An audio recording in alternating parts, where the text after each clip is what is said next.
네, 안녕하세요. 성정길입니다. 네, 오늘도 웅달님 모시고 이야기 나눠보겠습니다. 네, 안녕하세요, 웅달님. 네, 안녕하세요. 요즘에 이슈가 되게 많은데 하나씩 좀 풀어보면 좋을 것 같습니다. 일단 비트코인 시황부터 좀 보면 어떨까요?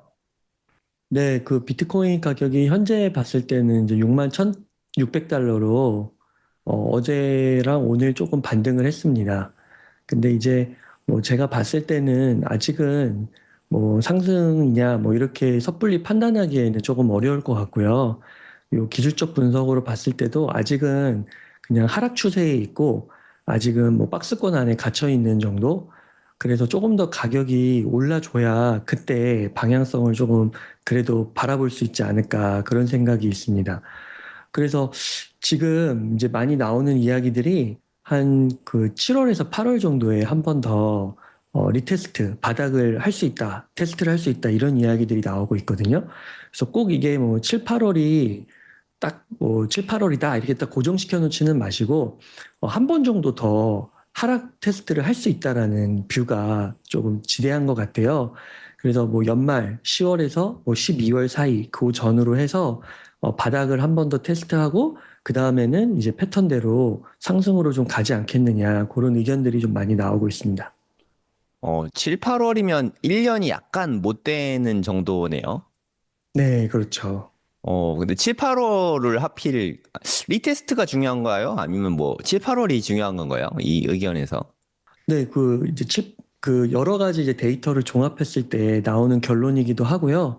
그 다음에 이제 또 한 가지가 마지막 하락 파동이 한 번 있다는 것이거든요. 그래서 리퀴드 캐피탈의 창립자인 잭 이가 이제 이런 발언을 했는데 왜 7, 8월이냐. 근데 이제 그렇게 이야기를 하는 이유가 크게 이제 세 가지 정도가 있습니다. 첫 번째는 미국 증시가 이제 조정을 받을 수 있다라는 거예요. 그래서 실제로 톱니 같은 경우도 9월 전후로 해서 큰 조정이 한번 나올 것이다라고 이야기를 하고 있거든요.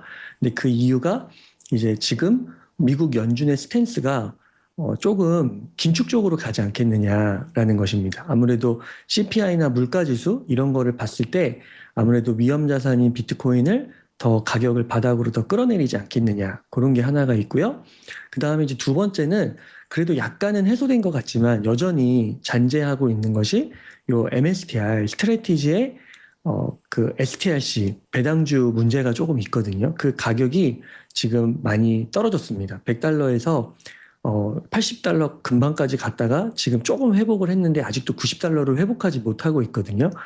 그래서 아무래도 이제 MSTR 같은 경우가 이제는 이 암호화폐 비트코인 쪽에서 자리 잡은 그 이미지, 상징성이 워낙 그 위상이 높아졌기 때문에 요 MSTR의 위기가 완전히 해소되지 않는 한, 오늘도 JP모건이 MSTR 조금 비트코인의 가격 변동성을 키우는 존재라고 이렇게 또 약간의 비판적인 입장을 취하더라고요. 그래서 그런 것들이 있다 보면은 시장의 기업에서의 그런 기관들에서의 돈이 들어오는데 좀 한계가 있지 않을까. 예, 이제 그런 생각들, 그래서 이런 것들이 이제 종합이 돼서 한 번 더 좀 하락이 나오지 않을까 그런 주장의 의견에 무게가 실리는 것 같습니다. 네, 그러면 일단 여러 가지 리스크 있는데, 어떻게 보면은 미국 주식 시장이 좀 많이 움직일 수 있을 것 같은 느낌이 좀 들긴 하거든요. 네. 미국 주식 시장, 반도체랑 많이 빠진 것 같은데, 미국 주식 시장 시황도 좀 알려주시겠어요? 네, 미국 주식시장도 지금 현 시간부로 봤을 때 많이 흔들리고 있습니다. 지금 이제 나스닥도 2%대로 좀 빠지고 있고요. 근데 이게 참 그런 게 반도체는 많이 빠지고 있거든요, 지금. 근데 사실 나스닥은 그렇게 빠지지 않고 있어요. 한 5%도 안 빠졌어요. 그리고 S&P도 마찬가지입니다. 근데 지금 이제 아무래도 지금의 이런 강한 장세를 끌고 온 것이 주도주가 이제 반도체라고 할 수 있는데 근데 대표적으로 마이크론이죠. 근데 이제 마이크론이 이제 고점 대비해서 약 23% 정도 하락을 했고 이제 우리나라의 SK 하이닉스 같은 경우가 30% 가까이 하락을 했거든요. 그래서 거기에서 이제 조정들이 나오기 시작하면서 나스닥과 S&P 500으로 봤을 때는 별로 이렇게 하락이 안 나타나는 것 같지만 주도주가 약간의 꺾이는 듯한 모습을 보이면서 이제 시장의 불안감이 좀 조성되고 있는 것 같습니다. 네, 반도체 하락기, 뭐, 방아쇠를 좀 당긴 게 어저께 메타 관련된 뉴스가 나왔었거든요. 네. 그 얘기 좀 해주시겠어요? 예, 이 메타가 이제 빅테크 중에 하나로서 뭐 구글, 아마존, 애플 등등과 함께 이제 데이터 센터 투자를 많이 했었죠. 근데 그 투자를 많이 했었는데 이제 마크 주커버그가 이제 그런 발언을 한 거예요. 이제 실제로 또 메타 내부에서도 이 데이터 센터의 유휴분 또는 어, 일부를 이제 다른 회사에 임대를 한다는 것이죠. 그래서 이제 시장에 이제 의구심이 든 거는 바로 이겁니다. 이게 이제 블룸버그 기사로서 이제 송출이 된 건데, 아니 지금 AI 경쟁 이거 엄청나게 지금 바쁘고 되게 굉장히 이게 지금 몰빵을 해도 지금 막 채권이나 뭐 유상증자 같은 얘기들도 나오면서 엄청나게 현금을 쓰고 있잖아요. 근데 이런 시기에 메타가 자신들의 데이터 센터의 일부를 다른 회사에 임대를 한다고 이러면서 이거 조금 AI 시장이 쉬어가는 거 아니야? 그러다 보니까 이제 데이터 센터에 들어가는 것들이 바로 엔비디아를 필두로 해서 이제 메모리 업체들이잖아요. 그래서 이 부분들이 가격의 조정을 받고 있는 게 아닌가 싶습니다. 웅달님도 그렇게 보시나요? 저는 이제 그렇게 보고 있지는 않은데요.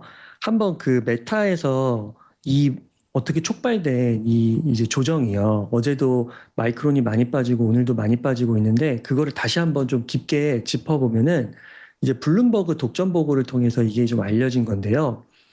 이 마크 저커버그가 5월, 6월에 있었던 주주총회에서도 한번 이런 얘기를 했습니다. 그 외부 기업들이 우리 인프라를 쓰고 싶다고 계속 요청하고 있다. 남는 연상 능력을 판매하거나 API 형태로 서비스하는 방안은 분명히 테이블 위에 올라와 있다. 이렇게 이제 이야기를 했거든요.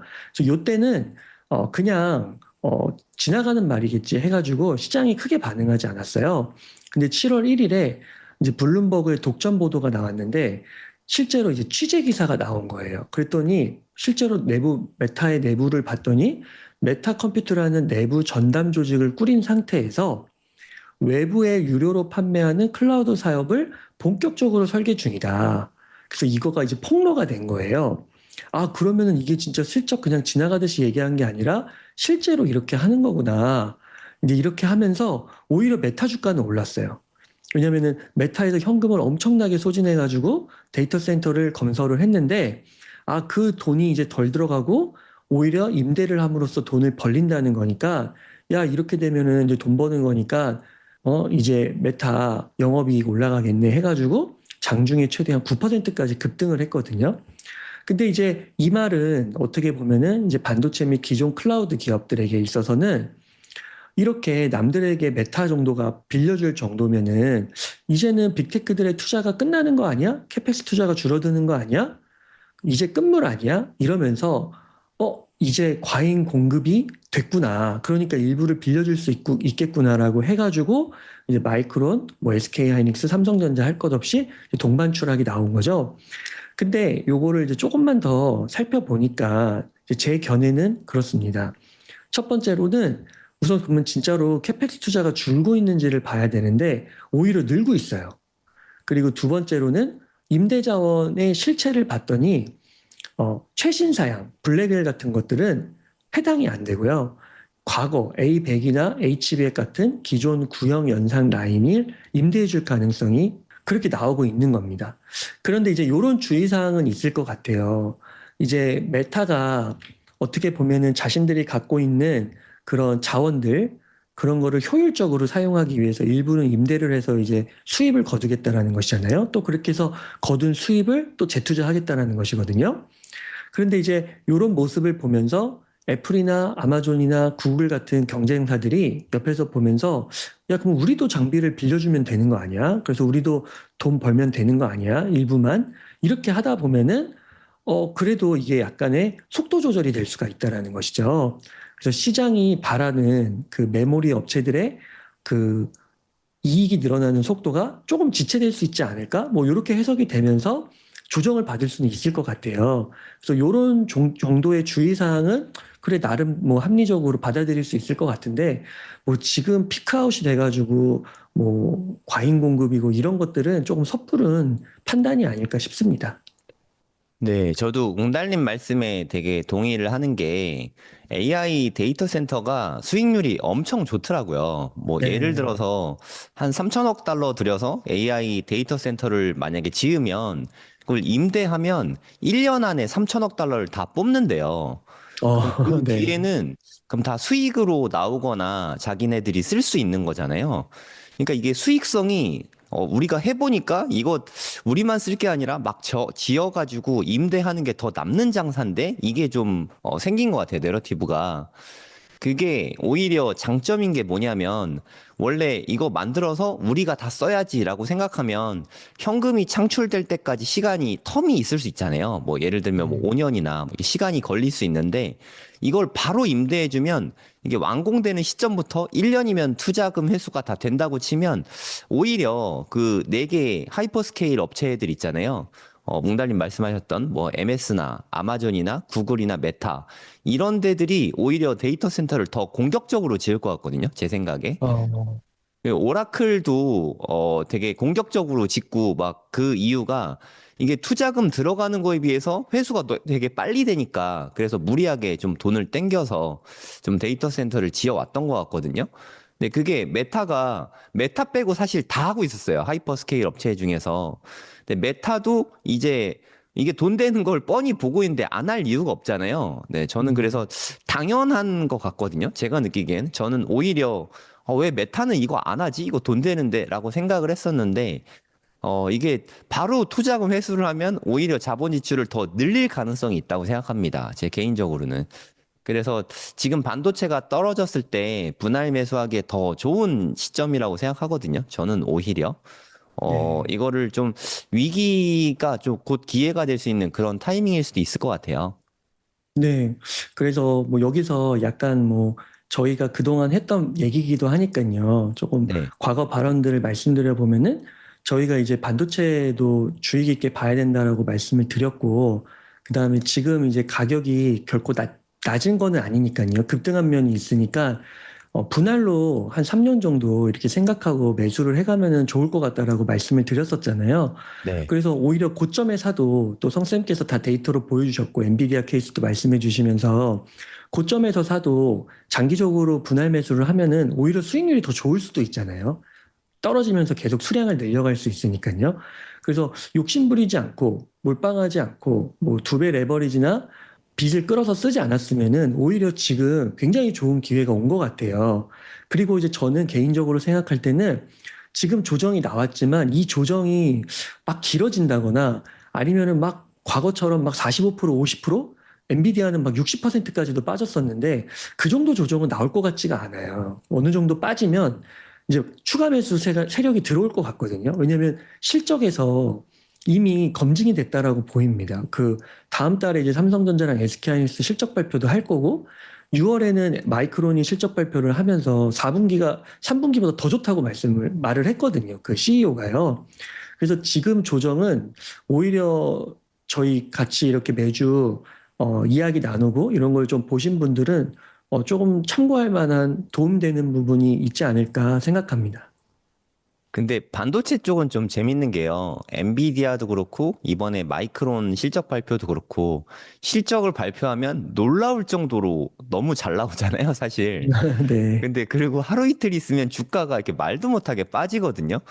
이게 사실 우리가 아는 상식하고는 좀 많이 다르지 않습니까? 실적이 네. 엄청나게 늘어났으면 주가가 올라야 되는데, 오히려 이렇게 차익 실현이라고 할까요? 익절을 하면서 오히려 주가가 빠지는 이렇게 재미있는 현상이 있는데 그때는 오히려 매수 찬스 아닌가요?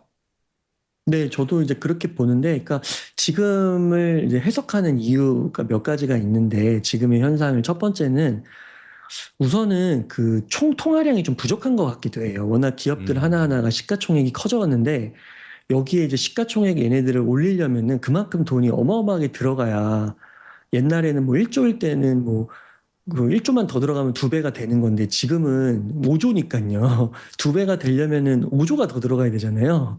그러니까 이게 너무 큰 거라서 한번 시원하게 한번 금리 인하하고 뭐 총통화량을 좀 늘리는 방향이 뭔가 있어야 될 것 같은 느낌이 하나가 들고요. 그 두 번째 같은 경우는 리밸런싱이 좀 나오는 것 같아요. 그러니까 너무 단기간에 이제 급등을 하다 보니까 기관에서는 이런 것들을 뭐 종목당 뭐 비중을 뭐 5%만 실어라, 10%좀 실어라 이런 이야기가 있다고 하더라고요. 그래서 그런 것들 때문에 지금 단기적으로 리밸런싱을 좀 하는 게 아닌가. 실제로 국민연금도 오늘부터 이제 그 리밸런싱에 들어갔다고 하잖아요. 그래서 좀 그런 게 겹치면서 이런 게 좀 나오고, 그다음에 오늘 이제 한국장 같은 경우는 삼성전자랑 SK하이닉스 같은 경우는 두 배 레버리지랑 그 빅투자가 조금 있어서 청산 나오는 것 같아요. 그래서 더 음. 빠지는 것 같기도 하고요. 그래서 그런 영향이 없지 않아 있지 않을까 생각이 듭니다. 근데 펀더멘털적으로 봤을 때는 그게 막 이렇게 크게 흔들리고 길게 흔들릴까? 예, 그런 생각을 저는 갖고 있습니다. 웅달님이 상당히 중요한 얘기를 짚어주신 것 같아요. 이제 시총 자체가 절대치가 너무 높아졌죠, 사실. 뭐 4조 달러, 5조 달러, 뭐 시총이 여기까지 올라가서 시중의 자금이 예전에 비할 바 없이 너무 시총 자체가 커진 건 맞는 것 같거든요. 그렇게 되면 유동성을 늘려줘야 되는데 지금 유동성을 늘려주기가 되게 어려운 상황이었잖아요, 지금까지. 이란하고 전쟁이 나면서 유가가 뭐 한 120달러까지 올라가는 상황이었고, 그리고 그 와중에 고용이 사실 너무 좋아서 고용은 좋고 인플레이션은 계속 올라가니까 연준에서는 뭐 긴축을 해야 되나 이런 이야기가 오갈 수밖에 없었잖아요. 근데 요즘의 분위기가 제가 느끼기에는 되게 많이 달라진 것 같거든요. 일단 유가가 대폭 떨어졌죠. WTI가 70달러 밑으로 빠졌잖아요, 지금. 지금 현재 68달러거든요. 그러면 유가가 120달러에서 60달러대까지 떨어지면 유가가 일단 반토막 났잖아요.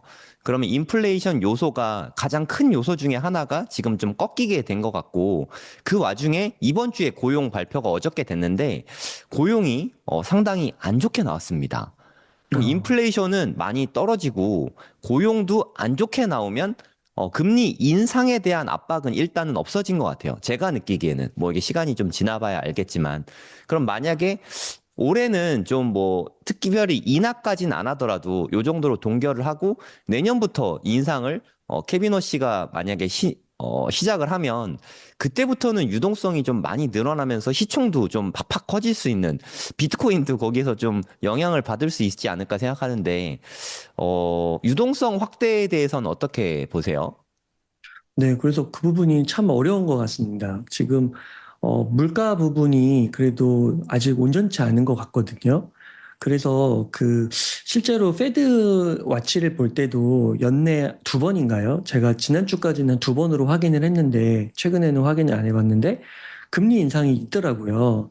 그러니까 이제 그런 것들을 봤을 때 이게 아직은 조금 더 그 주의 깊게 신중하게 조금 바라봐야 되지 않을까 싶은 부분이 있습니다. 네. 그래도 아까 그 페드와치 말씀하셨는데, 페드와치 상에서도 연내 한 두 번 정도 있었잖아요. 근데 그게 한 아, 번 정도로 줄어들었고, 그리고 그렇군요. 확률도 많이 대폭 줄어들었어요. 그러니까 뭐 예를 들어서 아, 7월 달엔 동결하더라도 9월 달에는 뭐 이게 금리 인상할 확률이 80%, 90%막 이랬었잖아요. 근데 그게 60%로 대폭 떨어졌고, 일단 음, 인플레이션 꺾이고 고용이 안 좋게 나온 게 지속적으로 좀 영향을 끼치게 될 것 같아요. 그래서 비트코인이 아까 웅달님 말씀하신 대로 바닥이 아닐 수는 있겠지만 예전처럼 그 하락의 압박이 좀 약간 좀 완화될 수 있지 않을까 그런 생각도 좀 들긴 합니다.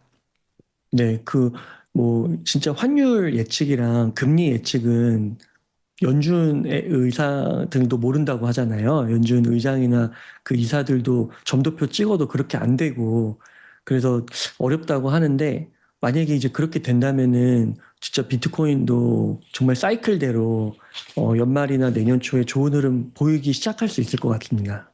네, 이야기 하다 보니까 갑자기 또 달러랑 환율 관련해서 스테이블 코인도 갑자기 생각이 좀 나거든요. 요즘에 스테이블 코인의 대표 주자는 뭐 서클이잖아요. 아, 서클 네. 주가가 상당히 많이 빠졌던데, 뭐 고점 대비해서 한 반토막 난 것 같거든요. 네. 그 원인과 앞으로 좀 전망은 어떻게 보시나요?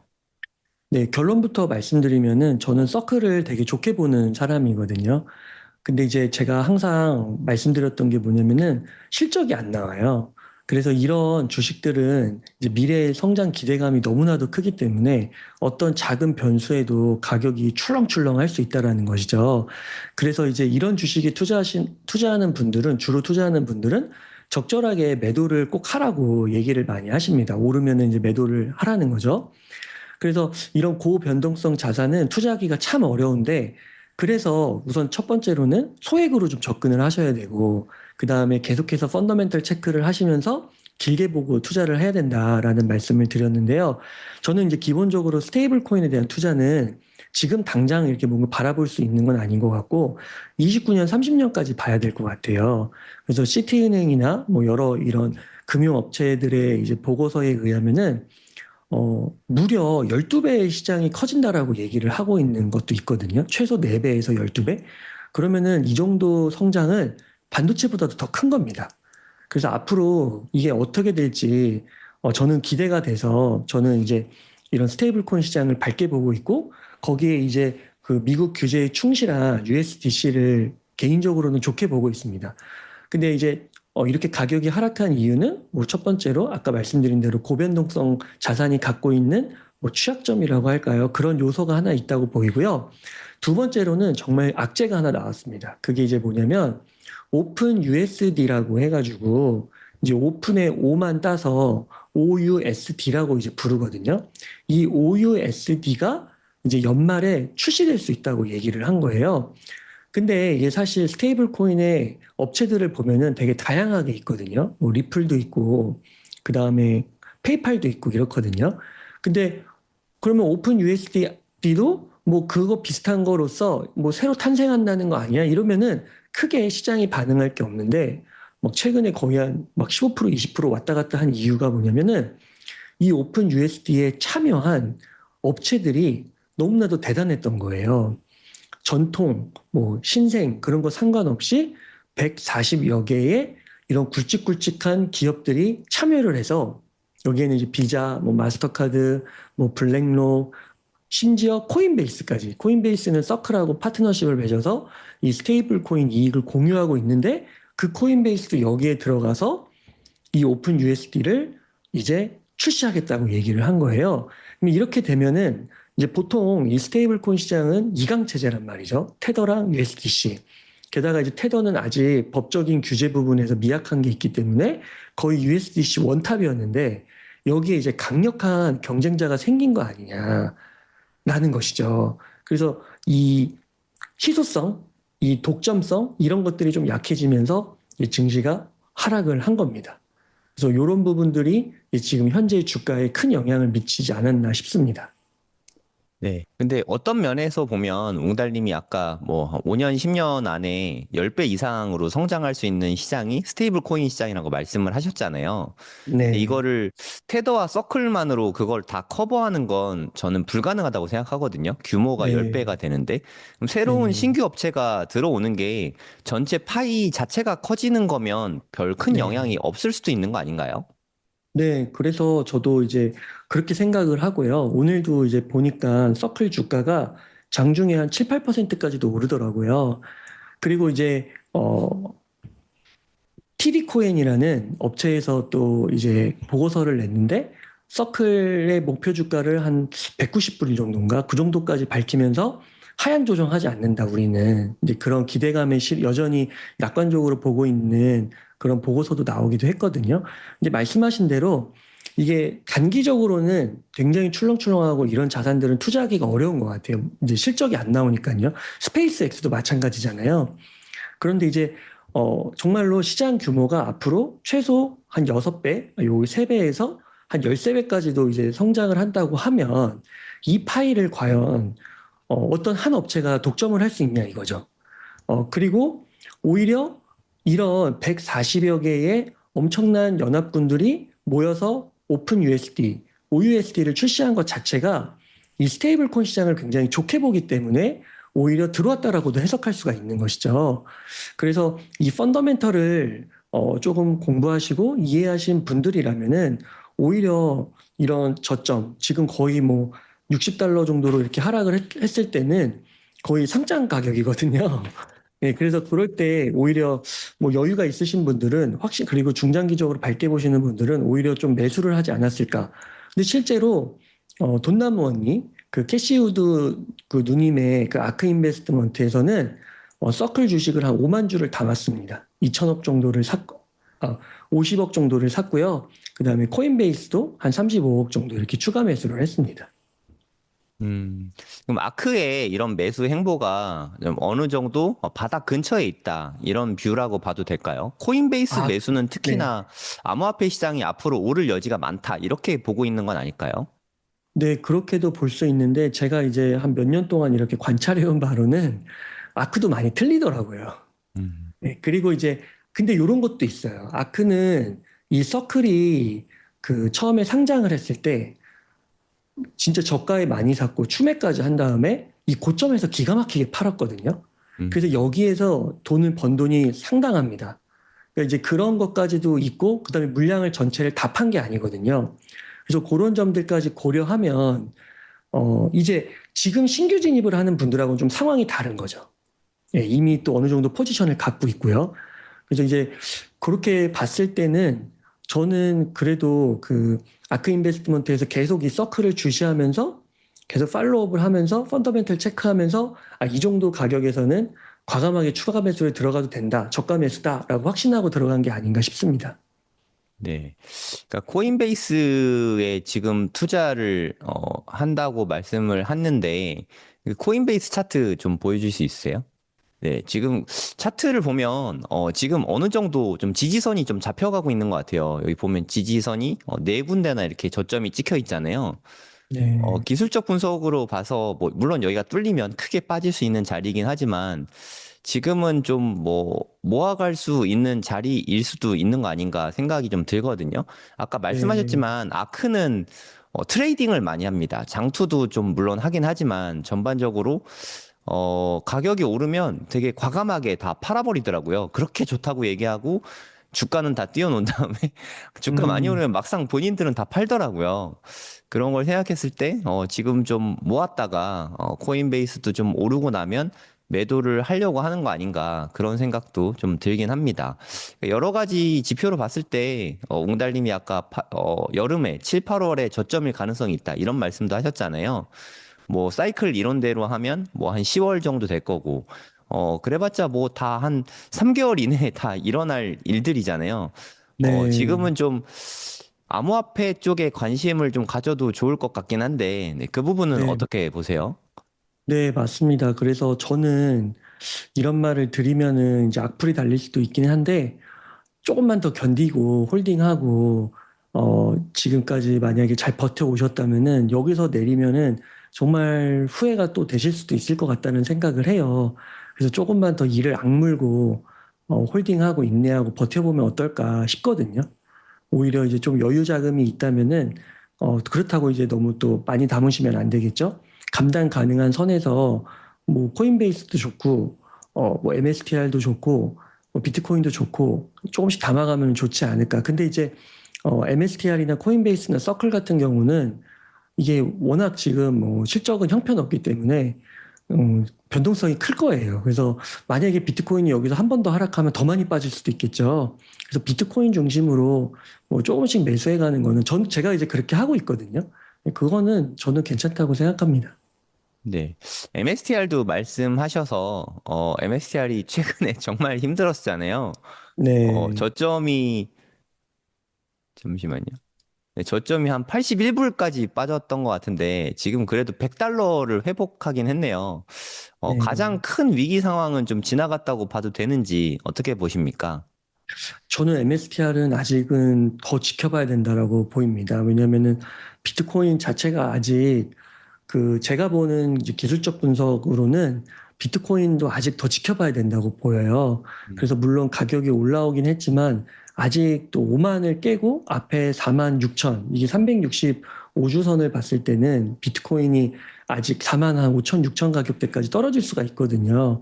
그래서 그 가능성이 있기 때문에 그 정도면은 지금으로부터도 가격이 20% 이상 하락해야 되면 MSTR은 뭐 레버리지라고 쳐도 가볍게 봐도 진짜 60불, 50불도 갈 수 있을 거라고 저는 보거든요. 그래서 그런 차원에서는 이게 버티기가 쉽지 않으실 수도 있다라는 말씀을 한번 드려보는데, 근데 이제 이런 거는 이제 말씀드릴 수 있을 것 같아요. 만약에 어떤 기업이 주가가 이렇게 막 70%, 80%씩 빠지면은요, 그거는 이제 어떻게 보면은 그 기업의 펀더멘털이 훼손이 된 걸로도 해석을 할 수 있을 것 같거든요. 그러면은 정말 뼈 아프지만 손절을 할 수도 있을 것 같아요. 그렇게 많이 하락했는데도요. 왜냐면 펀더멘털이 훼손됐기 때문에 어떻게 올라올지를 모르잖아요. 새로운 사업을 만들지 않는 이상, 비즈니스 모델을 창조하지 않는 이상요. 근데 그래도 MSTR은 저는 아직 그래도 희망이 있다라고 보는 게 얘는 비트코인이란 말이죠. 결국 펀더멘탈이. 그러니까 결국은 희망이 있는 게 비트코인의 가격이 오르면 뭐 10만이 넘어 12만 5천 전고점을 뚫고 20만 30만이 되면은 뭐 주가가 100불이든 80불이든 50불이든 파산만 하지 않으면 결국은 주가가 굉장히 많이 오를 수 있는 여지가 있다라고 보이는 거예요. 그러니까 펀더멘털을 다시 지금 어떻게 보면 비트코인 가격 자체가 펀더멘탈이기 때문에 그게 많이 하락했으니까 50%가 하락했으니까 주가가 50% 이상 하락한 상태인데 이거가 무슨 뭐 새로운 사업 비즈니스를 모델을 만들고 이건 굉장한 노력이 들어가는 건데 이런 게 아니니까 그리고 비트코인을 모아간 트레저리 기업으로서는 압도적 1등이란 말이죠. 그래서 이게 뭔가 때가 맞으면, 즉 때가 맞는다는 건 비트코인 가격이 올라가는 거겠죠. 그러면은 저는 MSTR이 뭐 주가가 다시 한번 말씀드리지만 뭐 진짜 뭐 50불이 됐든 40불이 됐든 상관없을 것 같아요. 그래서 그런 것들 만약에 내가 납득이 되고 또 진짜 파산하지 않는다는 100% 확신이 내 마음속에 있고 하면은 뭐 MSTR도 모아갈 수 있다고 보는 거죠. 네. 네. 근데 그러니까 만약에 현금이 좀 있으신 분들은 그럼 좀 참았다가 만약에 뭐 올지 안 올지 모르겠지만 MSTL이 한 50불 정도 되면 그때는 좀 과감하게 투자를 해도 좋은 시점이지 않을까 싶은데 그 부분은 어떻게 생각하세요? 네, 저는 정말 그 소액으로 접근을 한다면, 그러니까 비트코인을 만약에 10에서 10%를 암호화폐에 투자하는데 비트코인을 뭐 9 정도 넣는다고 하면 MSTR 뭐 1 정도는 괜찮은 것 같습니다. 그리고 이제 음, 그 이상으로 늘리는 거는 이제 자신의 판단에 달린 것 같아요. 그래서 너무 많이 하는 것은 잘 생각해 보셔야 된다. 왜냐면 50불 갔는데 또 빠질 수도 있거든요. 비트코인이 못 가면 또 빠지는 거거든요. 그러면은 진짜 최악의 상황이 또 올 수도 있는 거라서 멘탈 탈탈 털리고요. 그래서 냉정하게 그거는 따져보시고. 근데 이제 만약에 10인데 1 정도만 다른데 1이 없어진다고 해도 그 정도면 또 감당 가능할 수 있잖아요. 그래서 그렇게 한번 생각해 보시면 어떨까 싶습니다. 그럼 비트코인을 좋게 보고 비트코인 투자자 분이시라면 한 비트코인 비중의 최대 10% 정도는 MSTR에 그런 위기가 왔을 때 투자하는 것도 좀 고민해 볼 만 하겠네요. 네, 근데 이제 거기서도 이제 조금 더 고려해야 될 거는 MSTR은 기업이라는 거죠. 비트코인은 그 자체가 이제 비트코인인 거고 MSTR은 아무리 펀더멘털이 비트코인과 연관돼 있다 해도 기업이기 때문에 그 말은 뭐냐면 기업의 주식회사라는 기업이 갖고 있는 불확실성이 항상 있다는 거예요. 그래서 그게 언제 터질지 몰라요. 그게 블랙스완으로. 그러니까 그런 부분까지도 본인이 확신을 할 수 있어야 될 것 같아요. 그래서 MSTR 투자는 확실히 초고변동성에다가 난이도가 있는 투자다. 그렇게 말씀드리고 싶습니다. 네, 오랜만에 좀 이더리움 이야기도 좀 해봤으면 좋겠거든요. 게다가 네. 오늘 좀 이더리움이 암호화폐 중에는 상당히 많이 오른 편이더라고요. 한 5% 이상, 좀 바닥 대비해서 오른 것 같은데, 이더리움과 비트마인, 뭐 이쪽은 어떻게 보고 있으신가요? 네, 저는 개인적으로 현재까지로는 좋게 보고 있습니다. 네, 지금 가격이 처참해서 그렇지, 만약에 이제 비트코인 가격이 올라가면서 다시 이제 이 암호화폐 쪽이 재조명이 된다고 하면은 뭐 스테이블 코인에 대한 미래도 있고요. 자산 토큰화에 대한 미래도 있고 해서 이더리움의 가격도 올라갈 수 있을 것이라고 보고 그렇게 되면은 이제 이더리움 트레저리 컴퍼니인 비트마인도 뭐 지금 주가가 어찌 되었든 결국은 상당 부분 회복할 수 있지 않을까 생각하고 있습니다. 음, 비트마인은 이더리움의 하락폭보다 더 많이 빠지고 있는데, 뭐, 네. 비트마인도 애터마켓 이슈가 있는 건가요? 애터마켓도 하고 뭐 또 뭐 배당도 주기도 하고요. 그다음에 또 그 톱니 같은 경우는 보상을 또 막 수백억을 받더라고요. 이제 네, 이제 그런 것들 봤을 때 이제 그런 게 이제 기업적인 요소인 거죠. 네, 그래서 이더리움은 좋아하는데 이제 비트마인을 싫어하는 이유가 이제 바로 그런 부분들. 지금 주가가 형편없는데도 막 몇백억씩 가져가니까 네. 보상안이 나오고 이제 이런 것들을 못 받아들이겠는 거죠. 음, 그 때문에 이더리움 하락폭보다 비트마인이 더 큰 거군요. 네, 레버리지 그럼, 요소. 또 NSTR하고 비슷한 것 같습니다. 음, 그럼 만약에 레버리지 효과가 있다고 치면 이더리움이 나중에 뭐 두 배가 됐다. 그럼 비트마인은 뭐 세 배, 네 배 이렇게 오를 수도 있는 건가요? 네, 그 많은 전문가들, 비트마인 좋아하시는 분들, 전문가 분석하시는 분들은 이제 그렇게 보시거든요. 근데 이제 제가 이제 한 가지 말씀드리고 싶은 거는 이제 그런 낙관적인 뷰로 투자를 했다가 지금 시점에서 낮은 것 같은데도 들어가면 진짜 1층 밑에 지하실, 지하실 밑에 지하 2층이 있다고 하잖아요. 똑같은 거죠, 이것도. 비트코인이 빠지면 이더리움은 더 빠질 거란 말이죠. 오늘 뭐 더 오르기는 했지만, 오르면은 더 오르긴 하지만, 그래서 이게 어디까지 빠질지 몰라요. 그래서 그거를 견뎌내기가 정말 쉽지 않으실 겁니다. 지금 비트코인도 사실 50%밖에 안 빠졌거든요. 어떻게 생각해 보면. 이 50%가 많이 빠진 게 아니잖아요. 우리가 비트코인의 과거를 공부해 보면. 근데 50% 빠졌는데도 많이 힘들어 한단 말이죠. 근데 여기에다가 이더리움, 비트마인까지 만약에 많은 물량을 담게 되면은 고통이 진짜 클 수 있다. 그래서 단순히 수익률 관점으로만 보지 말고, 포트폴리오적인 관점으로 봐라. 근데 이제 아까 말씀해 주신 것처럼, 뭐 이더리움이 오르면 두 배 정도 오를 수 있지 않냐? 근데 저도 어느 정도 1.5배, 두 배 정도 오를 수 있다라고 생각합니다. 상승장에서요. 그러면 하락장에서는 사실 어디까지 빠질지 모르니까 매수하는 게 좀 리스크가 크잖아요. 그럼 네. 차라리 반등이 좀 확실하고 추세가 전환이 됐다는 확신이 좀 들 때, 뭐 예를 들어서 비트코인이 뭐 8만 달러, 9만 달러 넘어가는 그런 시점부터 뭐 MSTR이나 뭐 비트마인이나 이더리움 뭐 이런 데 투자하는 방법은 어떨까요? 저는 되게 좋은 것 같아요. 제가 MSTR로 지금 이제 벌었던 수익을 많이 까먹었는데, 한창 벌었을 때는 올라갈 때 샀어요. 음. 근데 올라갈 때 사더라도 많이 올라가더라고요. 그때는요. 그래서 그런 것도 괜찮은 것 같습니다. 그 대신 이제 밑에서부터 올라간 폭을 못 먹으니까 이제 비싸게 주고 사는 건데, 근데 이제 정신적인 건강을 위해서는 충분히 좋은 선택이라고 생각합니다. 음, 그 다음에 좀, 매도가 어느 정도 좀 필요할까요? 그 부분은 어떻게 생각하세요? 익절이 만약에 나중에 오른다 치면 익절을 좀 해야 될까요? 네, 그래서 익절도 과감하게 하시라. 예, 음, 진짜 너무 이제 끝까지 가져가려고 생각하지 마시고, 그러니까 이게 저도 이제 이번에 많은 분들하고 투자하면서 느낀 건데 정말 다 다르시더라고요. 그리고 다 하실 수 있다라고 얘기를 하셨지만 그 안에서도 결국 못 버티시는 분들도 나오고요. 그래서 제가 이제 지금부터 제가 말씀드리는 게 뭐냐면 저는 매도를 하겠다고 이제 지금부터 말씀을 드리는 거예요. 나중에 비트코인 3억 되면은 저는 매도를 할 거거든요. 최소 30%에서 50%까지 매도를 하려고 하고 있습니다. 실제로 매도하면 또 매도한다고 말씀을 드릴 거고요. 그래서 비트코인을 매도하니까 당연히 비트코인보다 후순위인 게 MSTR, 비트마인, 이더리움 같은 것이기 때문에 당연히 그것도 이제 어느 정도 오르면은 매도를 할 겁니다. 네. 음. 그러면 반도체가 지금 좀 추세가 꺾어지고 있는데 지금 타이밍에 익절을 해야 되나 좀 비중을 줄여야 되나 고민하시는 분들이 되게 많을 것 같거든요. 뭐 네. 지금 이미 반도체는 정점을 찍고 살짝 빠져 있는 상태이니까 네. 반도체 매도에 대해서는 어떻게 생각하세요? 반도체 주식들은 저는 첫 번째로 그냥 레버리지가 아니고 그냥 현물이다 하면은 안 팔아도 되는 것 같아요. 그냥 음. 처음부터 끝까지 오히려 연금저축 계좌나 ISA 계좌에다가 넣고요. 뭐 매주가 됐든 매달이 됐든 계속 적립적으로 주구장창 사기만 하면은 돈을 버는 것 같아요. 결국에는. 근데 이제 중간에 이제 변동성이 나왔을 때 너무 불안하고 돈이 필요하다 그러면은 그때 좀 팔아서 쓸 수도 뺄 수도 있을 것 같긴 하거든요. 근데 기본적으로는 안 팔아도 된다.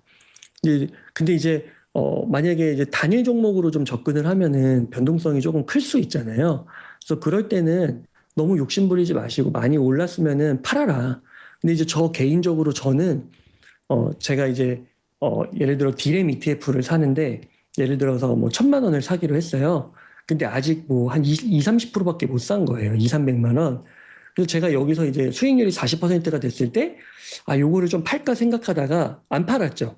그래서 이게 이제 다시 거의 원상태가 되긴 했는데, 어, 뭘 말씀드리고 싶냐면, 어차피 저는 1,000만 원을 채울 건데, 여기서 더 올라갈 수도 있는 거고 떨어질 수도 있는 거 그건 아무도 모르잖아요.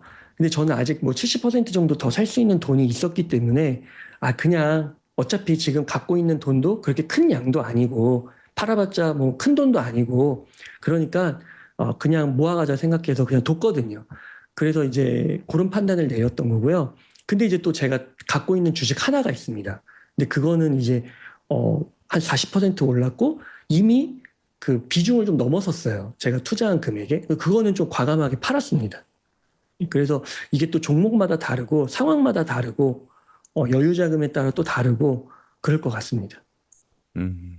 그럼 예전부터 투자해 왔고, 그리고 비중을 이미 다 채우신 분들은 일부 비중을 줄이기 위해서라도 익절을 하는 게 맞는 것 같고, 모아가는 과정에 있으시다면 굳이 팔 필요는 없다. 이렇게 보면 될까요?